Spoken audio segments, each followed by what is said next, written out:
श्री स्वामी समर्थ. चला व्हिडिओला सुरुवात करूया. त्याआधी तुम्ही चॅनलवर नवीन असाल तर सबस्क्राईब करायला विसरू नका. तुरटीचे काही आपण आता फायदे बघणार आहोत. अंघोळीच्या पाण्यात चिमूटभर तुरटी तुम्हाला टाकायची आहे. याने तुम्हाला खूप सारे फायदे मिळणार आहेत.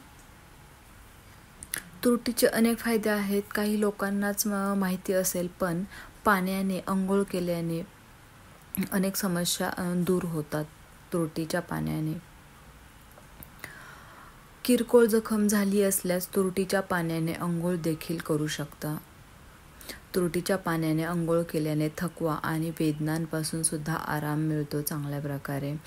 उन्हाळ्यात घामाचा वास येतो, त्यामुळे घामाचा वास दूर करण्यासाठी सुद्धा तुरटीचा चांगल्या प्रकारे उपयोग केला जातो.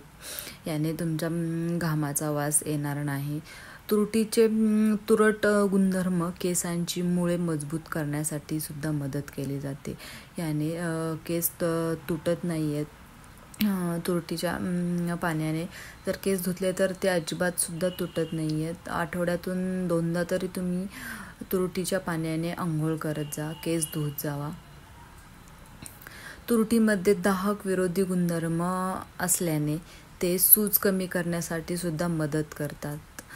जर शरीरामध्ये कोणत्या प्रकारची सूज असेल तर तुरटीच्या पाण्याने अंघोळ केल्यामुळे सुद्धा शरीरामधली सूज कमी होते.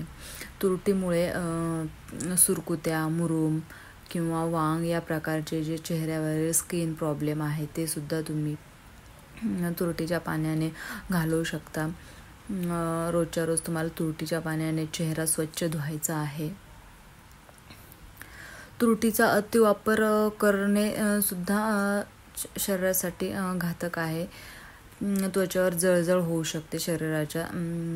जर अतिवापर तुरटीचा झाला तर शरीरावर तुमच्या जळजळ होऊ शकते. तर अशा प्रकारे हे तुरटीचे काही उपयोग आहेत, ते तुम्ही अवश्य करा. चांगला फायदा होईल. तुरटीमुळे नकारात्मक ऊर्जासुद्धा दूर होते. रोज जर तुरटीच्या पाण्याने आंघोळ केली तर नकारात्मक ऊर्जा दूर होते. घरामध्ये तुरटीच्या पाण्याने फरशी पुसली ते सुद्धा घरातील निगेटिव्ह एनर्जी कमी होण्यास मदत होते. तर अशा प्रकारे हे काही फायदे आहेत तुरटीचे. तुम्ही अवश्य करून बघा. व्हिडिओ जर तुम्हाला आवडला असेल तर लाईक करा आणि चॅनलवर नवीन असाल तर सबस्क्राईब करायला विसरू नका. श्री स्वामी समर्थ.